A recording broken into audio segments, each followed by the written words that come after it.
energy in the room. How's everybody doing? Great! Great. Fantastic. Well, the show is about transforming lives one story at a time. And I have the absolute pleasure of introducing a woman who is running for the next Premier of Ontario. Please welcome Andrea Horwath. Thanks, Nikki. Yeah, thank you. Thank you for being here. It's absolutely my pleasure. Oh, thank you. Wow. So maybe let's talk a little bit about how we connected. Sure. We've connected on a few levels, but it was that very special day I will never forget last year, March. Your Queen's Park office. I was going to say, is this the conversation Yeah. in my office? Yeah, it was. Yeah, it was. that was very well because you were heading up the Black History Society at the That's time, right. And we had met through that Exactly. event, and Yes. 'cause Which it you was- always support. Which I always support. We had that what if conversation. You know, is it possible that you could maybe consider this? And you were already there. You were excited about the opportunity to perhaps run for political office. Yes. And to my great honor, with my party, the NDP. It was a great conversation. It was a wonderful conversation. Let's talk about how you got into politics. Sure. Well, I mean, I was a community activist, more or less. I did community development work for a legal clinic, fighting for social justice issues, and worked with, single moms and people with disabilities, and I was doing some anti-racism work in Hamilton, and just trying to make life better for families and for everyday people. And then a government got elected provincially, Right. which was the Mike Harris government, a conservative government, and I got really worried about the impact that conservative cuts would have, even back then, on people in community, and also downloading. The provincial government at the time decided to take a lot of social services, social housing, those kinds of things, and Right. download them to the cities, to a political arena where there wasn't much experience in that kind of policy, area. Right. So that's when I decided, instead of banging on the doors from the outside, I was going to try to sit at the decision-making table and make a difference for people at the decision-making table. And that's why I ran for city council, and I spent 7 years on city council in Hamilton, and then became an MPP in 2004. Right. Yeah. And then when did you become leader of the I party? became leader in 2009, and not dissimilar. I mean, I had been for 5 years an MPP, and the leadership opportunity came up. Our leader of the day decided to step aside after the 2007 election campaign, and I looked around my party and I thought, notwithstanding the values that we hold and our belief in equity and justice, and making sure that everyone has a voice at the table, and that we're reflective of the communities that we serve, I looked at a party that was pretty, pale and stale, right? I mean, it was a party that needed some energy, needed some youth, needed to actually look like what it talked about. And so that's how I ran for leadership. I thought, having come from community development, getting what community organizing is all about, I'm going to run for the leadership and transform the party. And it wasn't easy, because There was resistance? there was, but not, I don't think, conscious resistance. You're right? I mean, Okay. how unusual is that?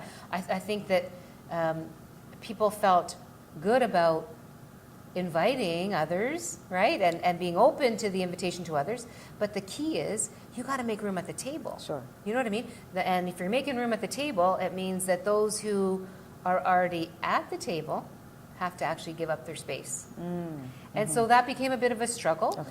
but we got through it. And our party is stronger and much more diverse and much more reflective of community and much more inspired by young people than it ever has been before. And I'm pretty excited about it. The process wasn't, it was rocky. It wasn't necessarily smooth, but no transformational changes, right? No transformational change is smooth. So, Yeah. like this Right. election that's coming. Well, We're going to rock it. We're going to rock We're it. gonna rock for it. sure. Well, let's talk about some of the issues at hand Yes, in the for sure. campaign. Yeah, I mean, this campaign really is a decision for Ontarians to make about what Ontario will look like in the future. And I think that's the key. I mean, we have a premier that people have decided is not going to be there after June 7th. I mean, people have pretty much decided. Pretty much. The disappointment in Kathleen Wynne is palpable. they've had 15 years, and there's such a challenge in terms of the things that could have been done that haven't been done, and the mistakes that were made. The hallway medicine that we have, Absolutely. the sell-off of Hydro One, the unaffordable childcare. I mean, we could talk about a number of pieces, which we might get to even more, and I hope we do. But you have a choice now. Voters have a choice now. I mean, if you're not going to vote for Kathleen Wynne and the Liberals, what's the next step for Ontario? And I believe it's us. I believe that change for the better is the right way to go. People want change, there's no doubt. But change for the sake of change risks us dragging our province backwards with the Conservatives. And I think some of the positive hope for the future is what people need to focus on, because we don't need to go backwards. We don't want to see more poverty. We don't want to see more big breaks to the wealthiest corporations and the wealthiest amongst us, while families, can't afford to take their kids to the dentist. It's about values, and it's about what the future of Ontario is. And I believe that we have the plan that makes life better for everyday families. And the Conservatives have a plan that will drag the province backwards and make everyday life even harder for people. Which is my next question. So your impression of Doug Ford? Well, you know what, Mr. Ford is not very clear in terms of what his platform is. He hasn't put one forward. He likes to talk in slogans on bumper stickers and things like that. But people really do deserve to know exactly what's up his sleeve. And I think that's the important thing. I mean, he gets his little catchphrases, he does that very well. But you don't govern a province with a catchphrase.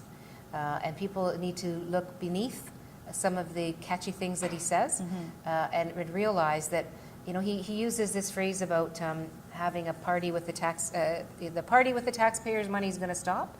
But what he's not saying is he's going to start holding a party for the wealthiest amongst us. Okay. And for the wealthiest corporations amongst us. That's not acceptable. I mean, those are the revenues that we need to make sure people can get their prescription drugs and that families can have affordable childcare. He likes to pretend he's a little guy, but what we're going to do is the opposite. We're going to make sure that those wealthiest amongst us pay just a little bit more so that everybody else has a fighting chance at a decent life in our province, Pay their fair share. Pay their fair share. And I think that when people look at the different visions, they'll see that the NDP stands for everyone. Well, Mr. Ford stands for the corporate sector and, frankly, his friends in that sector. And he doesn't like to be characterized that way. He purports to be something else. But when we raise taxes on the most wealthy corporations, that means his corporation's going to get hit too. Yeah. And when we ask the wealthiest amongst us to pay a little bit more, that means Mr. Ford's going to have to pay a little bit more too. And I think people need to remember that no matter how he likes to present himself, he really does represent, not the little guy. In fact, you think about his tax cut. He's saying anybody under $30,000, we're not going to give you $15 minimum wage, but we're going to cut your taxes. Well, his tax cut is actually going to mean less in people's pockets than if they got the $15 minimum wage. In other words, Doug Ford's admitting that he's going to rip people off when he becomes, if he were to become the premier of the province. But he doesn't say it in those words. But you just need catchphrases. He uses the catchphrases, right? We're going to cut your taxes by 30%. Don't read the fine print. The fine print says we're not giving you a $15 minimum wage, and you're going to be about $1,000 out of pocket with my plan. He doesn't say that. So it's really going to be about who do people want in the premier's chair, and who do people believe will actually start to move our province forward and make life better for everyday families. Absolutely. Yeah. Well, Andrea, as I'm going door to door myself with canvassing, people are not gullible. They are very informed, and they appreciate when you come and you give them options and give them a broader scope of what's going on in politics. Empowering and educating is a really important key. And I'm hearing a lot of things about their perception of Doug Ford as well as Kathleen Wynne. But the biggest thing for me is for them to understand that there is not what they need to have. They don't have to choose between bad or worse. And this change, there's a revolution of change coming, and they need to embrace that. So it's been amazing. I think the biggest blunder if I may say, that Mr. Ford made was not appearing at the provincial debate concerning the Black community. Absolutely. I was shocked. Frankly, I was shocked. It was an extremely important debate. And as you saw, I mean, hundreds of people attended, and they had real issues and real concerns that needed to be addressed. And that's where we had the conversation about, after 15 years in office, we still have serious problems with overrepresentation of Black young men, particularly in the criminal justice system, representation of Black children in the children's aid societies or in the child welfare system. Sure. Right? We know that young children, when they're Black, are more likely to be suspended, to be expelled from school. I mean, these things have been happening for a long time. And the Liberals have had 15 years, and things have gotten worse, not better. They have. And everyday families are struggling harder than they have ever struggled. And it's interesting. We've had over 20 years now of Liberals or Conservatives at the helm, and it seems like no matter which one we switch between, we switch from Liberals and Conservatives, Liberals, we're told those are the only choices you have. It's not getting any better.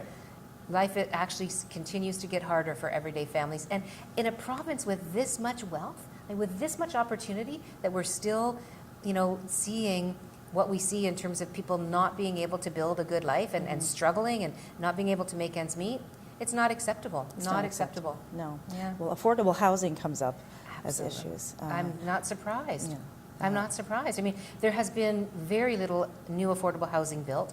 There are literally thousands of units in Toronto alone that are at risk of being shuttered, like of coming off of the stock of affordable housing, because the province hasn't been helping the city to do the maintenance and repairs that are necessary to keep those units housing families, right? Absolutely. So we've made that commitment. We are going to be there with provincial money to make sure not only do we do the maintenance and repairs that are necessary for existing units so that people can have a decent roof over their heads, right? I mean, people deserve to have quality housing. Absolutely. But we're also going to build tens of thousands of units, 65,000 new units. And we're going to be building supportive housing too, because of course we know that, lots of people have challenges. We have seniors that are very vulnerable. We have people with developmental disabilities who could live on their own with a little bit of support.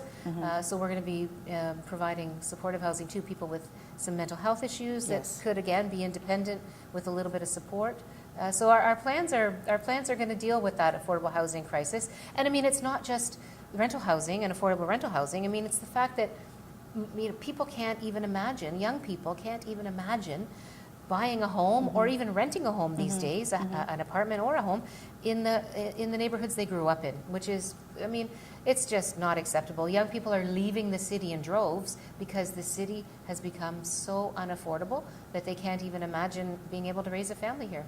Yeah, that's pretty scary. Yeah, and we can fix that. I mean, it doesn't have to be this way. It doesn't have to be this way. It does not have to be this way. We have some great ideas that will really move our province into into 2018. I mean, let's face it, it's 2018. We have hallway medicine, right? The Liberals have sold off Hydro One. I mean, none of these things should have happened.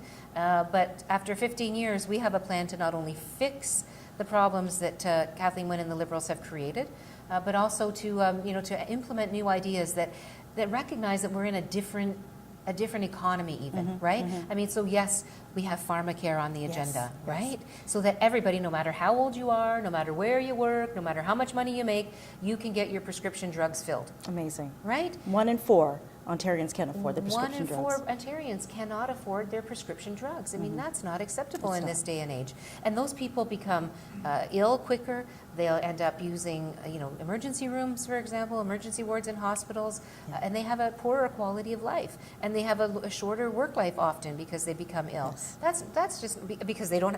And the only reason they're becoming ill is because they're not able to take the prescription drugs they need to stay well. Unacceptable. Unacceptable in this day and age. And the dental care plan as well. I love that. Right? Yeah. I mean, it is so heart-wrenching to know, and I've talked to these parents who scrape up the money to go to the dentist, and sometimes it takes over a year to put enough money together to take the kids to the dentist. And then they get there, and they get the checkup, and guess what? The kids need fillings, they need other dental work. and they have to leave those dentist offices knowing that it'll be maybe a year, maybe 2 years, To maybe save up more, for to those save up treatments. to get those cavities filled. And then those kids, the cavities get worse, the kids have pain in their mouth, and then we expect them to go to school and, you know, And function. and function and study and succeed and not get into trouble. I mean, it is absolutely necessary, and I'm excited that we have a plan to do it. And it's a plan that helps those employers. Like 2/3 of employers already have dental plans for their workers, but there's a third that don't. And so our plan, Ontario Benefits, is going to help them to buy into a plan in an affordable way and in a simple way. Because it's harder for small employers, right? Absolutely. It's administratively harder, it's more expensive for small plans, so we're going to help them do that. And then senior citizens, because in a reverse kind of way, even though 2/3 of people have dental coverage while they work, once you retire, 2/3 of people lose their dental coverage. So we're going to make sure seniors and the lowest income folks on social assistance are able to get dental coverage with their OHIP card. We know that young people are graduating with debts the size of mortgages from university and in some cases college. And we realize that here in Ontario, our tuition fees are higher than anywhere else in the country. In fact, our province funds post-secondary education at the bottom of the barrel. Like the lowest per student funding across the country is here in Ontario. So of course, where do colleges and universities get the money to operate? With increased tuition fees. So what we've recognized is we really need to get at this problem. So anybody who qualifies for an OSAP loan going forward is going to no longer have a loan. Those loans will be converted into grants. So loans will be converted into grants, and so you won't be gathering the provincial, portion of your student debt any longer. People who already are in school will see that change. People who have loans already will see the interest removed going forward. And also, any interest that you've paid so far on your existing loan, we will pay you back. And so you're going to get a big break. You're going to get a big break from the debt that you already have, because when we pay back the interest you've already paid, you'll be able to use that to reduce, your principal. That's amazing. And yeah, it's really exciting because we have to do something to help young people to not finish their post-secondary studies with that burden on their back. It's just right? haunting them. It haunts them, and it prevents them from doing other things that they should be doing in their lifespan, right? I mean, so their milestones, if you will, get put off. I've heard young people say, a young woman particularly has told me I was at a university talking to young people about what's on their mind. This is even 2 or 3 years ago now, and she said she isn't even thinking about seriously dating until she's over 30. Wow. Because by the time she's finished school, finishes getting a handle on her loans, paying them off, she's not going to be able to buy a car or a house or settle down, have a family, anything like that. I mean, that's what people are facing, young people. Not good. Not good. And then the other thing is when folks do get to the point where they're going to start a family, we can't afford childcare in Ontario. I mean, the Liberals have had 15 years. 15 years. And we have the most expensive childcare in the entire country. The most expensive. I mean, some families in Toronto are paying over $2,000 a month just for one child in childcare. People are putting off having their second child because they can't afford the childcare. They can't afford it. So our plan's exciting too. It's anybody under 40,000, you will have free childcare. Anybody earning over 40,000, it's going to be based on your income, but the average amount will be $12 a day. So very affordable, and it's so necessary. The first year we're going to be spending some money to expand in the not-for-profit sector, and we're also going to help to make sure the early childhood educators are getting the wages that they deserve, because there's so much turnover. I've talked to providers who say we can't keep staff because the wages are so low, it's not a good job. These are the people taking care of our kids. It should be a good job. Yeah. Well, Andrea, the full platform is Yes. available online, right? Change It for the is. Better. Where can people go and get that? Well, for change for the better, first of all, you have to vote NDP, and then you'll get change for the better. But to learn more about our platform, it's at our website, ontariondp.ca/platform. So it's pretty easy. And you can access it there. We're also on Twitter and Facebook and all of those things, which you can connect to from our website. My Twitter handle is at Andrea Horwath. So certainly engage with us through Twitter if you like. But it's an exciting platform, and it's one that really does show that that we can turn this province into a place where everyone has an opportunity to build a good life. Okay, some last words to someone who's watching you right now and is on the fence about making a decision for a change. What would you tell them? Well, I would say, you don't have to do what has been done for so long in the province. You don't have to switch between Kathleen Wynne and Doug Ford. You don't have to bounce between, bad and worse. You can actually choose change in this election for the better. Change for the better is our platform slogan. It's everything that we've put together, but it's actually reflective of what our platform does. It will change life for the better for everyone, and we're very excited about it. And it's an opportunity for Ontario. It's an opportunity for Ontario to do something completely different instead of what we've been doing for decades now. Awesome. And I'm so proud to be part of that team. And I'm proud to have you. Mississauga Malton. Absolutely. Thank you so much, Andrea. Thank you. Andrea Horwath, everybody.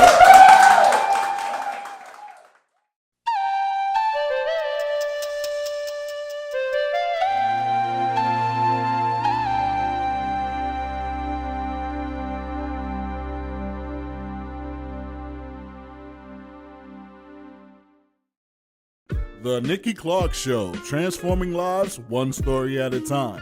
If you would like to be a guest or become a part of our live studio audience or even to become a sponsor, just go to www.NikkiClarkeNetwork.com.